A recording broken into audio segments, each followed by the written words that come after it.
ಎಲ್ಲ ನನ್ನ ಪ್ರಿಯ ಪ್ರೇಕ್ಷಕರಿಗೆ ನಮಸ್ಕಾರ. ಇಂದಿನ ದಿನ ಜೂನ್ 24 ಬುಧವಾರ. ಸೂರ್ಯ ಉದಯ ಬೆಳಗ್ಗೆ 5:56 ಸೂರ್ಯಾಸ್ತ ಸಂಜೆ 6:47. ರಾಹುಕಾಲ ಮಧ್ಯಾಹ್ನ 12 ರಿಂದ 1:30, ಗುಳಿಕಾಲ 10:30 12, ಯಮಗಂಡ ಕಾಲ ಬೆಳಗ್ಗೆ 7:30 9. ಇಂದಿನ ನಿತ್ಯ ನಕ್ಷತ್ರ ಚಿತ್ತ. ಒಂದೆರಡು ಒಳ್ಳೆ ಸಾಲಗಳನ್ನ ನೋಡ್ಕೊಂಡು ಮುಂದಿನ ವಿಚಾರ ತಿಳ್ಕೊಳ್ಳೋದಾದ್ರೆ, ಹಣದಿಂದ ನಾವು ಖುಷಿಯನ್ನ ಯಾವತ್ತೂ ಕೂಡ ಕೊಂಡ್ಕೊಳ್ಳೋದಿಕ್ಕೆ ಸಾಧ್ಯ ಇಲ್ಲ. ದುಃಖದಲ್ಲಿದ್ದಾಗ ನಾವು ಹರಕು ಚಾಪೆ ಬದಲು ಒಳ್ಳೆ ಲಕ್ಸುರಿ ಕಾರಲ್ಲಿ ಕುತ್ಕೊಂಡು ಅಳ್ಬೋದಷ್ಟೇ, ಆದ್ರೆ ಅದರಿಂದ ಖುಷಿ ಅಂತಕ್ಕಂಥದ್ದು ನಮಗೆ ಸಿಗೋಲ್ಲ. ಯಾವಾಗ್ಲೂ ಕೂಡ ಖುಷಿಯನ್ನ ನಮಗ್ ನಾವೇ ಸೃಷ್ಟಿ ಮಾಡ್ಕೊಳ್ಬೇಕಾಗತ್ತೆ. ನೆನ್ನೆಯನ್ನ ದೂರ್ತಾ ಕೂರ್ಬಾರ್ದು. ನಾವ್ ಯಾವತ್ಲೂ ಕೂಡ ನೆನ್ನೆ ಹಾಗಾಯ್ತು ಹೀಗಾಯ್ತು ಅಂತ ನಾಳೆ ಅದನ್ನ ನಾವು ಕಳ್ಕೋಬೇಕಾಗತ್ತೆ. ನೆನ್ನೆದನ್ನೇ ಹೇಳ್ತಾ ಕೂತ್ಕೊಂಡ್ರೆ ಇವತ್ತಿಂದು ನಾಳೆದು ಎಲ್ಲ ಕಳೆದ್ಕೊಂಡು ಮುಂದೆ ಒಂದ್ ದಿವ್ಸ ನಾವು ಅಯ್ಯೋ ನಮ್ಮನ್ನ ನಾವೇ ದೂರ್ಕೊಳ್ಬೇಕಾಗತ್ತೆ, ಹಾಗ್ ಮಾಡ್ಬಾರ್ದಾಗಿತ್ತು ಹೀಗ್ ಮಾಡ್ಬಾರ್ದಾಗಿತ್ತು ಅಂತ. ಇದು ಒಂದು ಒಳ್ಳೆ ವಿಚಾರ. ಇನ್ನ ಮುಂದಿನ ಇವತ್ತಿನ ಸುದ್ದಿ ಸಮಾಚಾರಕ್ಕೆ ಹೋದ್ರೆ ನೋಡಿ, ಇಲ್ಲಿ ರೈತರಿಗೆ ಒಂದು ಒಳ್ಳೆ ಸುದ್ದಿ ಇದೆ. ಭೂ ಸ್ವಾಧೀನದಲ್ಲಿ ಸುಧಾರಣೆಯ ಕಾರ್ಯವನ್ನ ಸರ್ಕಾರ ಅಂತಕ್ಕಂಥದ್ದು ತಂದಿದೆ. ಏನಿದು ಭೂ ಸ್ವಾಧೀನದಲ್ಲಿ ಸುಧಾರಣೆ ಅಂತ ಹೇಳಿದ್ರೆ, KIADB ಭೂ ಮಾಡೆಲ್ ಏನಪ್ಪಾ ಅಂತಂದ್ರೆ ರೈತರಿಗೆ ಅನುಕೂಲ ಆಗೋ ಹಾಗೆ. ಈಗ ಅವ್ರು ಏನೋ ಒಂದು ವಾಣಿಜ್ಯ ಕೈಗಾರಿಕೆಗಳಿಗೆ ಪ್ರದೇಶಗಳಿಗೆ ಭೂಮಿಯನ್ನ ಅವರಿಗೆ ತಗೋಬೇಕಾಗಿರುತ್ತೆ ಸರ್ಕಾರ. ಆಗ ಅವ್ರು ಏನ್ ಮಾಡೋರು ಅಂದ್ರೆ ಇಂತಿಷ್ಟು ಅಂತ ದುಡ್ಡು ಕೊಟ್ಟು ರೈತರಿಂದ ಕೊಂಡ್ಕೋತಾ ಇದ್ರು. ಆ ಕೊಂಡ್ಕೋತಾ ಇದ್ದಂತಹ ಜಮೀನು ಎಷ್ಟು ದುಡ್ಡು ಕೆಲವರಿಗೆ ರೈತರಿಗೆ ಅದು ಸಾಕು ಅನ್ನಿಸ್ತಿತ್ತು, ಕೆಲವರಿಗೆ ಕೊಡೋದಿಕ್ಕೆ ಇಷ್ಟ ಇರ್ತಿರ್ಲಿಲ್ಲ. ಹೀಗಾಗಿ ಸರ್ಕಾರ ಅಂತಕ್ಕಂಥದ್ದು ಒಂದು ಭೂ ಮಾಡೆಲ್ ಅನ್ನ ರೆಡಿ ಮಾಡಿದೆ. ಏನಪ್ಪಾ ಅಂತಂದ್ರೆ KIADB ಏನು ಇದರಿಂದ ಲಾಭ ರೈತರಿಗೆ ಅಂತಂದ್ರೆ, ಭೂ ಸ್ವಾಧೀನಕ್ಕಾಗಿ ಸರ್ಕಾರ ತಕ್ಷಣವೇ ಕೋಟ್ಯಾಂತರ ರೂಪಾಯಿ ದುಡ್ಡನ್ನ ಪರಿಹಾರ ನೀಡಬೇಕಾಗಿತ್ತು. ಆಮೇಲೆ ಹೊಸ ಕೈಗಾರಿಕಾ ಪ್ರದೇಶಗಳನ್ನ ಕಡಿಮೆ ಬಜೆಟ್ ಅಲ್ಲಿ ಅಭಿವೃದ್ಧಿ ಪಡಿಸ್ತಾರೆ ಅವರು. ಕೆಲವೇ ಉದ್ಯಮಿಗಳಿಗಾಗಿ ಸಾವಿರಾರು ರೈತ ಕುಟುಂಬಗಳ ಬದುಕಿನ ಆಸರೆ ಕಸ್ಕೋತಾ ಇದ್ರು. ಹಾಗಾಗಿ ಸಾರ್ವಜನಿಕರ ಅಪವಾದದಿಂದ ದೂರ ಆಗ್ಬೇಕು ಅಂತ ಹೇಳಿ ಅದರಿಂದ ಮುಕ್ತಿ ಪಡಿಬೇಕು ಅಂತ ಸರ್ಕಾರ ಇಂತ ಒಂದು ಯೋಜನೆ ತಂದಿದೆ. ಏನಪ್ಪಾ ಅಂತಂದ್ರೆ ರೈತರಿಗೆ ಅನುಕೂಲ ಏನೇನ್ ಇದರಿಂದ ಅಂತಂದ್ರೆ, ಭೂಮಿ ನೀಡಿದ ರೈತರಿಗೆ ಪ್ರತಿ ಎಕರೆಗೆ 10,781 ಚದರ ಅಡಿ ವಿಸ್ತೀರ್ಣದ ಸಂಪೂರ್ಣ ಅಭಿವೃದ್ಧಿ ಪಡಿಸಿದ ಒಂದು ಸೈಟ್ ಅನ್ನ ಕೊಡ್ತಾರಂತೆ. ಈಗ ನಾವ್ ಯಾವ್ದೋ ಒಂದು ಕೈಗಾರಿಕಾ ಪ್ರದೇಶಕ್ಕೆ ನಮ್ ಜಮೀನನ್ನ ಬಿಟ್ಕೊಟ್ಬಿಡ್ತೀವಿ, ಆದ್ರೆ ಆ ಜಮೀನಿಗೆ ಬದಲಾಗಿ ಹಣವನ್ನ ಕೊಡೋ ಬದಲು ಈ ರೀತಿಯಾಗಿ ಒಂದು ಸೈಟ್ ಅನ್ನ ಅವರು ಕೊಡ್ತಾರೆ ನಮಗೆ. ಆ ಜಾಗದಲ್ಲಿ ಏನು ಅಂದ್ರೆ ನಾವ್ ಏನ್ ಕಾರು ಬಳಸ್ಕೋಬಹುದು, ವಾಣಿಜ್ಯಕ್ಕೆ ಬಳಸ್ಕೋಬಹುದು, ಕೈಗಾರಿಕೆಗೆ ಬಳಸ್ಕೋಬಹುದು, ಅಥವಾ ವಸತಿ ಮನೆ ಕಟ್ಟೋದ ಉದ್ದೇಶಕ್ಕಾಗಿ ಬಳಸ್ಕೋಬಹುದು. ಮತ್ತೆ ಇಲ್ಲಿ ಯಾವುದೇ ರೀತಿಯ ಭೂ ಪರಿವರ್ತನೆ ಮಾಡೋ ಅಗತ್ಯ ಇರಲ್ಲ. ಅದು ಆಲ್ರೆಡಿ ಅವರು ಎಲ್ಲ ರೆಡಿ ಮಾಡಿ ನಮ್ಗೆ ಕೊಡ್ತಾರೆ. ಅಂದ್ರೆ ರಸ್ತೆ ಇರುತ್ತೆ, ಅಲ್ಲಿ ವಿದ್ಯುತ್ ಇರುತ್ತೆ, ನೀರು ಸೇರಿದಂತೆ ಎಲ್ಲ ಮೂಲ ಸೌಕರ್ಯಗಳು ಕೂಡ ಅಲ್ಲಿ ಸಿದ್ಧವಾಗಿರುತ್ತೆ. ಈ ಜಾಗಕ್ಕೆ ಭಾರಿ ಡಿಮ್ಯಾಂಡ್ ಕೂಡ ಇರುತ್ತೆ. ಆ ನಂತರ ಸ್ವಂತ ಉದ್ಯಮಿ ಕೂಡ ಇಲ್ಲಿ ಪ್ರಾರಂಭ ಮಾಡ್ಬೋದು. ಮತ್ತೆ ಬೇಡ ಅಂದ್ರೆ ನಾವು ಬೇರೆಯವ್ರಿಗೆ ಮಾರಾಟ ಕೂಡ ಮಾಡ್ಬೋದು. ಆಮೇಲೆ ವಸತಿ ಸಮುಚ್ಚಯ ಹಾಗೂ ಗೋದಾಮು ನಿರ್ಮಿಸಿ ಇಲ್ಲಿ ಕೂಡ ಬಾಡಿಗೆ ಕೂಡ ಕೊಡ್ಬೋದು. ಹೀಗೆ ಕೈಗಾರೀಕರಣ ನಡೆಯುವ ನಡುವೆಯೂ ರೈತರಿಗೆ ತಮ್ಮ ಪೂರ್ವಿಕರು ಭೂಮಿ ತಮ್ಮಲ್ಲೇ ಉಳಿದಿದೆ ಅನ್ನೋ ಒಂದು ನೆಮ್ಮದಿ ಕೂಡ ಸಿಗತ್ತೆ. ಅಂದ್ರೆ ನಮ್ದು ಜಮೀನ್ ಕೊಡಲ್ಲ, ನಮ್ಮ ಅಜ್ಜ ಮಾಡಿದ್ದು ನಮ್ಮ ಅಪ್ಪ ಮಾಡಿದ್ದು ಅನ್ನೋ ಒಂದ್ ಇದ್ರಲ್ಲಿ ಜಮೀನ್ ಕೆಲವ್ರು ಕೊಡಲ್ವಲ್ಲ, ಆಗ ನಮಗೆ ಅದ್ರ ಬದಲಾಗಿ ಇಲ್ಲೊಂದು ಭೂಮಿ ಸಿಕ್ತು ಉಳಿತು ಅನ್ನೋ ಸಮಾಧಾನ ಕೂಡ ಇರತ್ತೆ ಅಂತ. ಇನ್ನ ಸ್ವಲ್ಪ ಡೀಟೇಲ್ ಆಗಿ ನೋಡೋದಾದ್ರೆ, ಯಾವುದೇ ಹೊಸ ಕೈಗಾರಿಕಾ ಪ್ರದೇಶ ಅಭಿವೃದ್ಧಿ ಯೋಜನೆಯಲ್ಲಿ ಭೂಮಿ ನೀಡಿದ ರೈತರಿಗೆ ಮೊದಲ ಆದ್ಯತೆ ನೀಡಲಾಗುತ್ತದೆ. ಅಭಿವೃದ್ಧಿಪಡಿಸಿದ ನಿವೇಶನಗಳಲ್ಲಿ ರೈತರು ತಮಗೆ ಬೇಕಾದ ಪ್ರಮುಖ ಜಾಗವನ್ನ ಮೊದಲು ಆಯ್ಕೆ ಮಾಡಿಕೊಳ್ಳಬಹುದು. ರೈತರು ತಮ್ಮ ಪಾಲನ್ನ ಆರಿಸಿಕೊಂಡು ನಂತರ ಅಷ್ಟೇ ಉಳಿದ ಭೂಮಿಯನ್ನ ಕೈಗಾರಿಕೆಗಳಿಗೆ ಹಂಚಿಕೆ ಮಾಡೋದಕ್ಕೆ ಸರ್ಕಾರ ಕಡ್ಡಾಯಗೊಳಿಸಿದೆ. ಚೆನ್ನಾಗಿದೆ. ಅಂದ್ರೆ ರೈತರು ತಮಗೆ ಬೇಕಾಗಿರೋ ಜಾಗವನ್ನು ಅವರೇ ಆಯ್ಕೆ ಮಾಡ್ಕೋಬಹುದು. ಅಂದ್ರೆ ಅವರು ಗೌರ್ಮೆಂಟ್ ನಮಗೆ ಒಂದ್ ಜಾಗ ಫಿಕ್ಸ್ ಮಾಡಿರುತ್ತಲ್ಲ, ಅಲ್ಲಿ ಹೋಗಿ ಈ ರೈತರೇ ಅದನ್ನ ಆಯ್ಕೆ ಮಾಡ್ಕೋಬಹುದು. ಈ ಸಂಬಂಧ ರೈತರ ಅರ್ಜಿಗಳ ವಿಲೇವಾರಿಗಳು KIADB ಮಂಡಳಿ ಪ್ರತಿ ಶುಕ್ರವಾರ ವಾರಕ್ಕೊಮ್ಮೆ ಕಡ್ಡಾಯವಾಗಿ ಸಭೆ ಕರೀಬೇಕು ಅಂತ ನಿಯಮವನ್ನ ತಂದಿದೆ. ಇದು ದೇವನಹಳ್ಳಿ ITIR ಮತ್ತು ಪಾಸ್ಕನ್ ಸುತ್ತಮುತ್ತ ಅಭಿವೃದ್ಧಿ ಪಡಿಸಿದ ಭೂಮಿಯಲ್ಲಿ ಪಾಲು ಪಡೆದವರಿಗೆ ದೊಡ್ಡ ಲಾಭವಾಗುತ್ತಿದೆ. ಎಕರೆ 1.35 ಕೋಟಿ ರೂಪಾಯಿ ಪರಿಹಾರ ಬದಲಿಗೆ ಅಭಿವೃದ್ಧಿಯಲ್ಲಿ ಪಾಲು ಪಡೆದ ರೈತರಿಗೆ ಪ್ರತಿ ಚದರಡಿಗೆ 7,000 ಬೆಲೆ ಸಿಗುತ್ತದೆ. ಇದು ರಾಜ್ಯದ ಬೇರೆ ಭಾಗಗಳಲ್ಲೂ ರೈತರು ಪರಿಹಾರದ ಬದಲಿಗೆ ಈ ಆಯ್ಕೆಯನ್ನ ಅವಲಂಬಿಸುತ್ತಿದ್ದಾರೆ. ಭೂಮಾಲೀಕ ರೈತರು ಅಭಿವೃದ್ಧಿಯ ಭಾಗವಾಗುವ ಹೊಸ ವ್ಯವಸ್ಥೆ ಇದು ಒಂದ್ ರೀತಿ ಗಟ್ಟಿ ಆಗ್ತಾ ಇದೆ. ಕೈಗಾರಿಕಾ ಅಭಿವೃದ್ಧಿ ಪ್ರದೇಶ ಅಭಿವೃದ್ಧಿ ಮಂಡಳಿ ನಡೆಸುವ ಭೂ ಸ್ವಾಧೀನ ಪ್ರಕ್ರಿಯೆಯಲ್ಲಿ ಈಗ ದೊಡ್ಡ ಬದಲಾವಣೆಯನ್ನ ಕಂಡು ಬರ್ತಾ ಇದೆ. ಇದುವರೆಗೆ ಭೂಮಿ ಕಳೆದುಕೊಂಡ ನಗದು ಪರಿಹಾರ ಪಡೆಯುತ್ತಿದ್ದ ರೈತರು ಈಗ ಅದರ ಬದಲಿಗೆ ಅಭಿವೃದ್ಧಿಪಡಿಸಿದ ನಿವೇಶನ ಪಡೆಯಲು ಮುಗಿಬೀಳುತ್ತಿದ್ದಾರೆ. ರಾಜ್ಯ ಸರ್ಕಾರ ಜಾರಿಗೆ ತಂದಿರುವ ಆದ್ಯತಾ ಸೂತ್ರ ಹಾಗೂ ಬೆಂಗಳೂರು ಗ್ರಾಮಾಂತರ ಭಾಗದಲ್ಲಿ ರೈತರಿಗೆ ಸಿಗುತ್ತಿರುವ ಭಾರಿ ಲಾಭವೇ ಈ ಹೊಸ ಟ್ರೆಂಡ್ಗೆ ಪ್ರಮುಖ ಕಾರಣ ಇದೆ. ಈ ಮೂಲಕ ಸ್ಥಳೀಯ ರೈತರನ್ನ ಒಕ್ಕಲೆಬ್ಬಿಸುವ ಹಳೆ ಸಂಪ್ರದಾಯ ಮುಗಿಯುತ್ತಿದ್ದು ಭೂಮಾಲೀಕರು ಸಹ ರಾಜ್ಯದ ಕೈಗಾರಿಕಾ ಪ್ರಗತಿಯ ಭಾಗವಾಗುತ್ತಿದ್ದಾರೆ. ಕರ್ನಾಟಕ ಗೃಹ ಮಂಡಳಿ ಮತ್ತು ಬಿಡಿಎ ಮಾದರಿಯಲ್ಲಿ ಈಗ ಕೆಐಎಡಿಬಿ ಕೂಡ ಈ ಯಶಸ್ವಿ ವ್ಯವಸ್ಥೆಯನ್ನ ಅಳವಡಿಸಿಕೊಂಡಿದೆ. ಚೆನ್ನಾಗಿದೆ ಒಂದು ರೀತಿ. ಅಂದ್ರೆ ಇಲ್ಲಿ ಏನಂತಂದ್ರೆ ಗೌರ್ಮೆಂಟಿನ ಆಶಯ, ಸರ್ಕಾರದ ಆಶಯ ಏನು ಅಂದ್ರೆ ಯಾವುದೇ ಕೈಗಾರಿಕಾ ಪ್ರದೇಶದಲ್ಲಿ ರೈತರು ತಾವು ಬಯಸಿದ ಜಾಗದಲ್ಲಿ ಅಭಿವೃದ್ಧಿಪಡಿಸಿದ ಭೂಮಿ ಆಯ್ಕೆ ಮಾಡಿಕೊಂಡು ಆಯ್ಕೆ ಮಾಡ್ಕೊಂಡ್ರ ನಂತರವಷ್ಟೇ ಉದ್ದಿಮೆಗಳಿಗೆ ಭೂಮಿ ಕೊಡೋದನ್ನ ಕಡ್ಡಾಯ ಮಾಡಿಸಿದ್ದಾರೆ. ಈ ಅವಕಾಶ ಬಳಸಿಕೊಂಡು ರೈತ ಮಕ್ಕಳು ಕೂಡ ಉದ್ಯಮಿಗಳಾಗ್ಬೇಕು, ಮತ್ತೆ ಅವರ ಕುಟುಂಬಗಳು ಕೂಡ ಅಭಿವೃದ್ಧಿ ಭಾಗ ಆಗ್ಬೇಕು ಅನ್ನೋದು ಅವರ ಆಶಯ ಆಗಿದೆ. ಮತ್ತೆ ಕೈಗಾರಿಕೆ ಮತ್ತು ಮೂಲ ಸೌಕರ್ಯ ಅಭಿವೃದ್ಧಿ ಸಚಿವ ಎಂಬಿ ಪಾಟೀಲ್ ವಿಜಯ ಕರ್ನಾಟಕಕ್ಕೆ ಈ ರೀತಿಯಾಗಿ ತಿಳಿಸಿದ್ದಾರೆ. ತಮಗೆ ಹಂಚಿಕೆಯಾದ ಭೂಮಿಯಲ್ಲಿ ಜಂಟು ಪಾಲುದಾರಿಕೆ ಬಯಸುವ ರೈತರು ಅಗತ್ಯ ನೆರವು ಸಹಾಯ ನೀಡುವುದಕ್ಕೂ ಕೂಡ ಅಧಿಕಾರಿಗಳಿಗೆ ನಿರ್ದೇಶನವನ್ನ ನೀಡಿದ್ದಾರೆ. ಅಂದ್ರೆ ಅವ್ರು ಮಾಡೋ ಕೈಗಾರಿಕೆಯಲ್ಲಿ ನಾವು ಕೂಡ ಒಂದ್ ಸಣ್ಣ ಭಾಗ ಆಗ್ತೀವಿ ಅಂದ್ರೆ ಅದಕ್ಕೂ ಕೂಡ ನಾವು ರೆಡಿ ಅಂತೇಳಿ, ಅದ್ರ ಜೊತೆಗೆ ಹಣಕಾಸಿನ ಒಂದು ನೆರವನ್ನು ಕೂಡ ಕೊಡ್ತೀವಿ ನಾವು ಬೇಕಾದಲ್ಲಿ ಅಂತ ಹೇಳಿದರೆ ಇದೊಂದ್ ರೀತಿ ಒಳ್ಳೆ ವಿಚಾರ. ಇದು ಬೆಂಗಳೂರಿನಲ್ಲಿ ಭೂಮಿಯನ್ನ ಸ್ವಾಧೀನ ಪಡಿಸ್ಕೊಳ್ಬೇಕು ಅಂತ ಹೇಳಿ ಮೊನ್ನೆ ನ್ಯೂಸ್ ಅಲ್ಲಿ ನಾನು ಹೇಳಿದ್ದೆ. ಆ ವಿಚಾರವಾಗಿ ಇಷ್ಟು ಕಾರ್ಯವನ್ನ ಅವರು ಕ್ರಮವನ್ನ ಕೈಗೊಂಡಿದ್ದಾರೆ. ಇನ್ನು ಮುಂದಿನ ವಿಚಾರ ನೋಡೋದಾದ್ರೆ ನೋಡಿ, ಇಲ್ಲೊಂದು ಅರ್ಜಿ ಸಲ್ಲಿಕೆಯ ದಿನಾಂಕವನ್ನ ವಿಸ್ತರಣೆ ಮಾಡಿದರೆ ಬೆಂಗಳೂರು ದ್ರಾವಿಡ ಭಾಷಾ ಟ್ರಾನ್ಸ್ಲೇಟರ್ಸ್ ಅಸೋಸಿಯೇಷನ್ ವತಿಯಿಂದ ನೀಡಲಾಗುವ 2026ನೇ ಸಾಲಿನ ಅನುವಾದ ಪ್ರಶಸ್ತಿಗೆ ಅರ್ಜಿಯನ್ನ ಸಲ್ಲಿಸುವ ಕೊನೆಯ ದಿನಾಂಕವನ್ನ 2026 ಜುಲೈ 15ರವರೆಗೆ ವಿಸ್ತರಿಸಲಾಗಿದೆ ಎಂದು ಸಂಘ ತಿಳಿಸಿದೆ. ದ್ರಾವಿಡ ಭಾಷೆಗಳಾದ ಮಲಯಾಳಂ, ಕನ್ನಡ, ತಮಿಳು ಹಾಗೂ ತುಳು ಭಾಷೆಗಳಿಂದ ತೆಲುಗು ಭಾಷೆಗೆ ಅನುವಾದಗೊಂಡ ಕಾದಂಬರಿಗಳಿಗೆ ಪ್ರಶಸ್ತಿ ನೀಡಲಾಗುವುದು. 2024-25ರಲ್ಲಿ ಪ್ರಕಟವಾದ ಅನುವಾದ ಕೃತಿಗಳನ್ನು ಮಾತ್ರ ಪರಿಗಣಿಸಲಾಗುತ್ತದೆ. ಅಧ್ಯಕ್ಷರು ಡಿಬಿಟಿಎ ಶ್ರೀ ಭೈರವೇಶ್ವರ ನಿಲಯ, ಇಮ್ಮಡಿಹಳ್ಳಿ, ಮುಖ್ಯ ರಸ್ತೆ, ಹದಗೂರು, ವೈಟ್ ಫೀಲ್ಡ್, ಬೆಂಗಳೂರು 560066 ಈ ವಿಳಾಸಕ್ಕೆ ಕಳುಹಿಸಬೇಕು. ಬಹುಮಾನದ ಮೊತ್ತ ನಗದು ಬಹುಮಾನ 11,111 ಪ್ರಶಸ್ತಿ ಪತ್ರ ಮತ್ತು ಸ್ಮರಣಕ್ಕೆ ಒಳಗೊಂಡಿದೆ ಎಂದು ಸಂಸ್ಥಾಪಕ ಅಧ್ಯಕ್ಷೆ ಡಾಕ್ಟರ್ ಸುಷ್ಮಾ ಶಂಕರ್ ತಿಳಿಸಿದ್ದಾರೆ. ಇನ್ನು ರಾಜಕೀಯ ವಿಚಾರಕ್ಕೆ ಬಂದ್ರೆ ಕೇರಳದಲ್ಲಿ ಸಿದ್ದರಾಮಯ್ಯ ವಿಶ್ರಾಂತಿ. ಬೆಂಗಳೂರು ಮಾಜಿ ಸಿಎಂ ಸಿದ್ದರಾಮಯ್ಯ ತಮ್ಮ 7-8 ಆಪ್ತರೊಂದಿಗೆ ಕೇರಳದ ಜಾರ್ಜ್ ರೆಸಾರ್ಟ್ ನಲ್ಲಿ ವಿಹಾರ ಮತ್ತು ವಿಶ್ರಾಂತಿ ಪಡೆಯುತ್ತಿದ್ದಾರೆ. ಆಪ್ತರಾದ ಸಚಿವೆ ಕೆಜೆ ಜಾರ್ಜ್, ಮಾಜಿ ಸಚಿವರಾದ ಎಚ್.ಸಿ. ಮಹದೇವಪ್ಪ, ಕೆ. ವೆಂಕಟೇಶ್ ಸೇರಿ ಹಲವರು ಸಿದ್ದರಾಮಯ್ಯ ಅವರೊಂದಿಗೆ ಕೇರಳ ಪ್ರವಾಸದಲ್ಲಿದ್ದಾರೆ.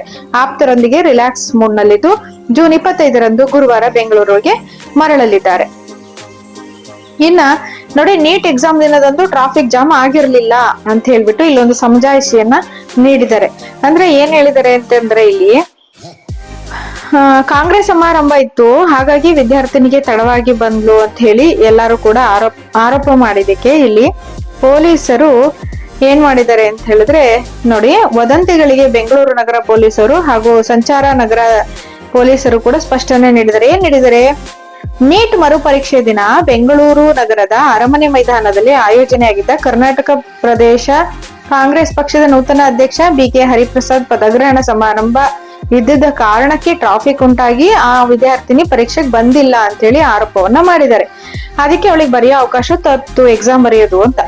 ಅದಕ್ಕೆ ಅವರು ಅದನ್ನ ನಿರಾಕರಣೆ ಮಾಡಿ, ನೋಡಿ, ವಿದ್ಯಾರ್ಥಿನಿ ಮನೆಯಿಂದ ಹೊರಟ ನಿಖರ ಸಮಯ ವಿದ್ಯಾರ್ಥಿನಿ ಮನೆ ಬಳಿ ಇರೋ ಸಿಸಿ ಕ್ಯಾಮೆರಾದಲ್ಲಿ ಅವರು ನೋಡಿದ್ದಾರೆ. ವಿದ್ಯಾರ್ಥಿನಿ ಮತ್ತು ಪೋಷಕರ ಸಂಭಾಷಣೆಯನ್ನು ಕೂಡ ನೋಡಿದ್ದಾರೆ. ಪ್ರಯಾಣಿಸಿದ ಮಾರ್ಗ ಕೂಡ ವಿಶ್ಲೇಷಣೆ ಮಾಡಿದ್ದಾರೆ. ಅದರಲ್ಲಿ ಫ್ಯಾಕ್ಟ್ ಚೆಕ್ ಅನ್ನ ಮಾಡಿದ್ದಾರೆ ಪೊಲೀಸರು. ಏನ್ ಫ್ಯಾಕ್ಟ್ ಚೆಕ್ ಮಾಡಿದ್ದಾರೆ? ವಿದ್ಯಾರ್ಥಿನಿಗೆ ಪರೀಕ್ಷೆ ಬರೆಯುವ ಅವಕಾಶ ಕೈತಪ್ಪಿದ್ದು ವಾಹನ ದಟ್ಟಣೆಯಿಂದಲ್ಲ, ಆ ಕಾರಣದಿಂದಿಲ್ಲ. ಸಿಸಿ ಕ್ಯಾಮೆರಾ ದೃಶ್ಯಾವಳಿಗಳ ಪರಿಶೀಲನೆ ವೇಳೆ ವಿದ್ಯಾರ್ಥಿನಿ ಪರೀಕ್ಷೆಗೆ ಹೊರಡುವ ಸಮಯದಲ್ಲಿ ವಾಹನ ಸಂಚಾರ ಸಾಮಾನ್ಯ ಆಗಿತ್ತು. ಪೊಲೀಸರು ಅಗತ್ಯ ಇರೋ ಕಡೆ ಸುಗಮ ಸಂಚಾರಕ್ಕಾಗಿ ಅನುಕೂಲ ಮಾಡಿಕೊಟ್ಟಿದ್ರು. ವಿದ್ಯಾರ್ಥಿನಿ ಮನೆಯಿಂದ ತುಂಬಾ ತಡವಾಗಿ ಹೊರಟಿದ್ದು ಪರೀಕ್ಷಾ ಕೇಂದ್ರಕ್ಕೆ ಹೋಗಲು ಆಯ್ಕೆ ಮಾಡಿಕೊಂಡ ಮಾರ್ಗ ಕೂಡ ವಿಳಂಬಕ್ಕೆ ಕಾರಣ ಆಗಿದೆ ಅಂತ ಹೇಳಿ ಪೊಲೀಸರು ವರದಿಯನ್ನ ಸ್ಪಷ್ಟನೆ ಮಾಡಿದ್ದಾರೆ. ಅಂದ್ರೆ ನೀಟ್ ಕೇಂದ್ರವನ್ನ RC ಕಾಲೇಜು ಪ್ರವೇಶ ಮಾಡೋದಕ್ಕೆ ಮಧ್ಯಾಹ್ನ 1:30 ಅಂತಿಮ ಸಮಯ ಆಗಿತ್ತು. ವಿದ್ಯಾರ್ಥಿನಿ URT ನಗರದ ತನ್ನ ಮನೆಯಿಂದ ಹೊರಟಿದ್ದು ಮಧ್ಯಾಹ್ನ 12:57ಕ್ಕೆ. ಅಂದರೆ ಪರೀಕ್ಷಾ ಕೇಂದ್ರಕ್ಕೆ ಗೇಟ್ ಮುಚ್ಚಲು ಕೇವಲ 33 ನಿಮಿಷ ಬಾಕಿ ಇರುವಾಗ ಮನೆ ಬಿಟ್ಟಿದ್ದಾಳೆ.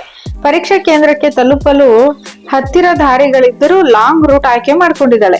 ಹಾಗೆ ವಿದ್ಯಾರ್ಥಿನಿ RC ಕಾಲೇಜು ಕೇಂದ್ರದ ಬಳಿ ತಲುಪಿದಾಗ ಸಮಯ ಮಧ್ಯಾಹ್ನ 1:33 ಆಗಿತ್ತು.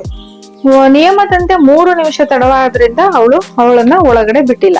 ಇನ್ನೊಬ್ಬ ವಿದ್ಯಾರ್ಥಿನಿ ಏನ್ ಮಾಡಿದ್ದಾಳೆ ಅಂತ ಹೇಳಿದ್ರೆ ಹಳೆ ಇದನ್ನ ಪ್ರವೇಶ ಪತ್ರಿಕೆಯನ್ನ, ಹಳೆ ಹಾಲ್ ಟಿಕೆಟ್ ಅನ್ನ ತಗೊಂಡ್ಬಂದ್ಬಿಟ್ಟಿದ್ದಾಳೆ, ಪ್ರವೇಶ ಪತ್ರವನ್ನ. ಆದ್ರಿಂದ ಅವಳು ಎಕ್ಸಾಮ್ ಅನ್ನ ಬರೆದಿಲ್ಲ.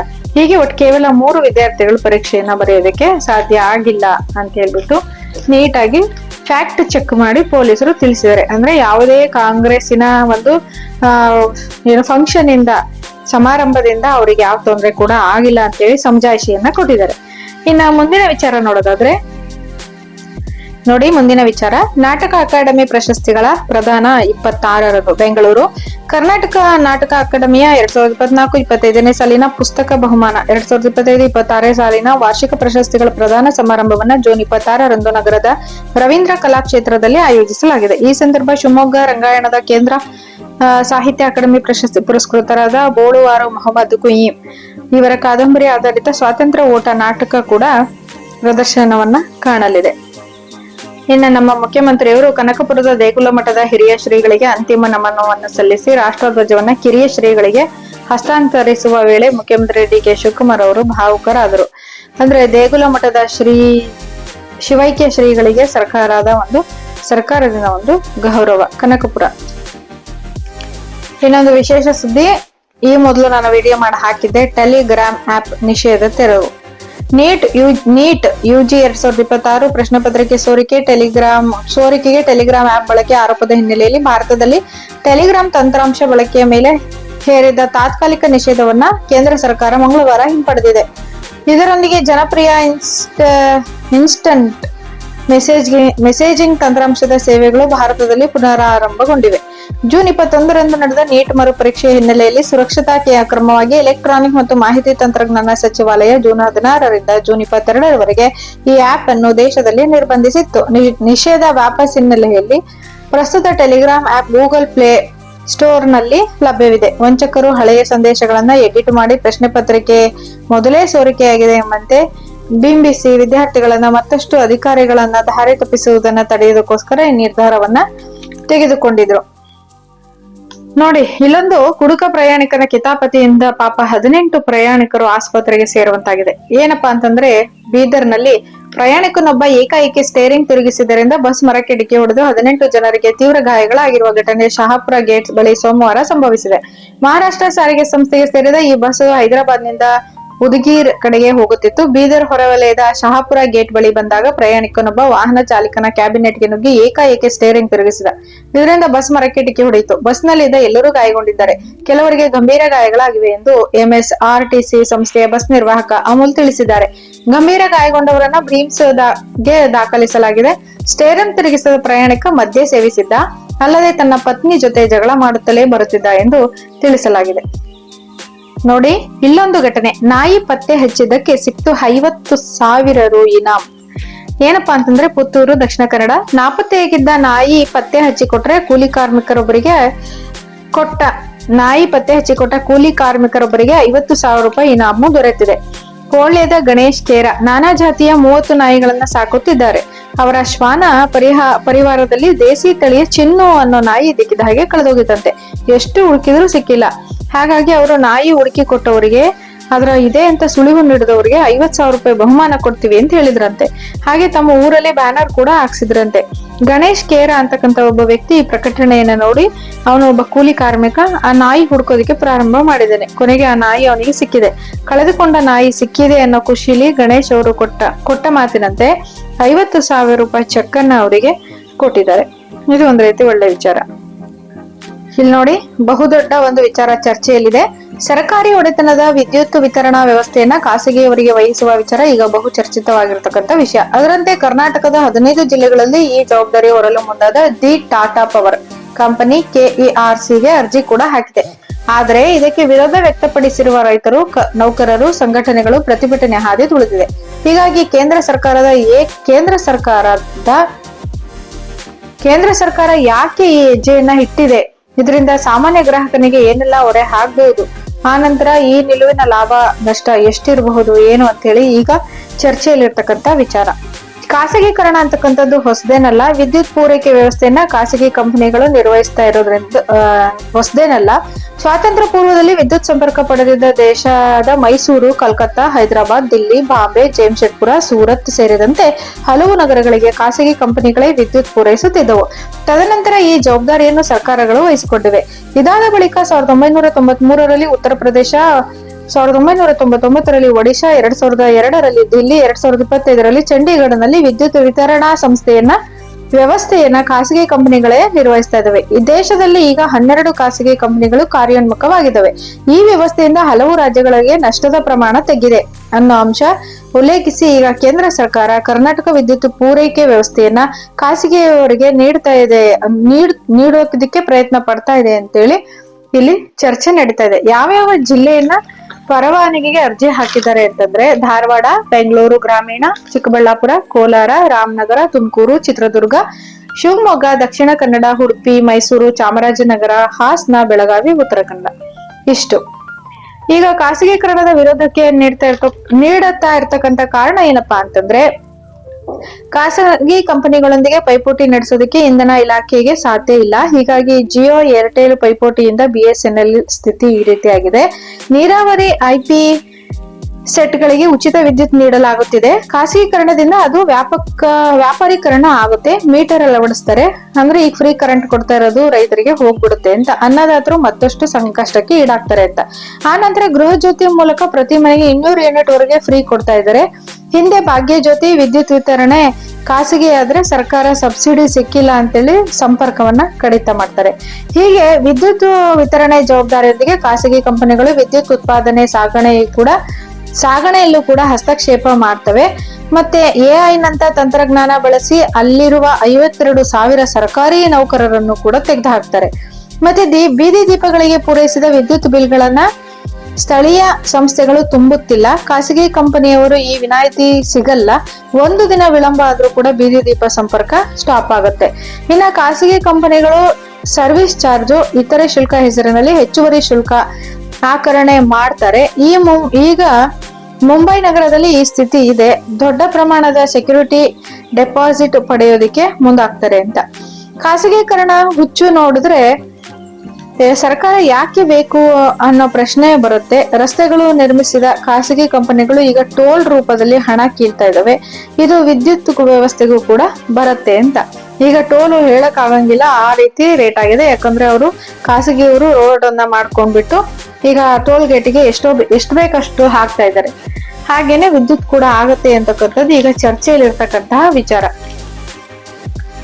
ಇನ್ನ ನಿನ್ನೆ ಎಲ್ಲ ನಾವು ನ್ಯೂಸ್ ಚಾನಲ್ ಅಲ್ಲಿ ಮತ್ತೆ ಸೋಷಿಯಲ್ ಮೀಡಿಯಾದಲ್ಲಿ ನೋಡಿದ್ವಿ. ಲಕ್ನೋದ ಕೋಚಿಂಗ್ ಸೆಂಟರ್ಗೆ ಅಗ್ನಿ ದುರಂತ ಆಗಿತ್ತು. ಅಲ್ಲಿ 15 ಜನ ಪ್ರಾಣವನ್ನ ಕಳ್ಕೊಂಡ್ರು. ಹಾಗಾಗಿ ಅಲ್ಲಿ 4 ಜನ ಅಧಿಕಾರಿಗಳನ್ನ ಸಸ್ಪೆಂಡ್ ಮಾಡಿದ್ದಾರೆ. ಯಾಕಂದ್ರೆ ಸುರಕ್ಷತಾ ನಿಯಮವನ್ನ ಕೈಗೊಂಡಿಲ್ಲ ಅಂತ ಹೇಳ್ಬಿಟ್ಟು. ಇನ್ನ ಮಳೆ ವಿಚಾರಕ್ಕೆ ಬಂದ್ರೆ 43% ಮುಂಗಾರು ಕೊರತೆ ಆಗಿದೆ. 111 ಜಿಲ್ಲೆಗೆ ಅಪಾಯ. ಕರ್ನಾಟಕ ಸೇರಿ ವಿವಿಧ ರಾಜ್ಯಗಳ 315 ಜಿಲ್ಲೆಗಳಲ್ಲಿ ವಾಡಿಕೆಗಿಂತ ಕಡಿಮೆ ಮಳೆ ಸಾಧ್ಯತೆ ಇದೆ. ಓ ಮೈ ಗಾಡ್, ಇಲ್ಲೊಂದು ಒಳ್ಳೆ ವಿಚಾರ ನೋಡಿ. ಏನಂದ್ರೆ ಇನ್ನು ಏನೇನ್ ಬರುತ್ತೋ ಗೊತ್ತಿಲ್ಲ ಮುಂದೆ. ಸಂಸ್ಕರಿಸಿದ ಆಹಾರ ರಫ್ತು ಇತಿಹಾಸದಲ್ಲೇ ಹೊಸ ಮೈಲಿಗಲ್ಲು. ಐರೋಪ್ಯ ದೇಶಗಳಿಗೆ ಮೊಟ್ಟೆ ಪುಡಿ ರಫ್ತು. ನೋಡಿ ಎಂತ ವಿಚಾರ ಅಂದ್ರೆ ಇನ್ನು ಮುಂದೆ ಏನೇನ್ ಬರುತ್ತೋ ಗೊತ್ತಿಲ್ಲ. ಸಂಸ್ಕರಿಸಿದ ಆಹಾರ ರಫ್ತು ಇತಿಹಾಸದಲ್ಲೇ ಹೊಸ ಮೈಲಿಗಲ್ಲು.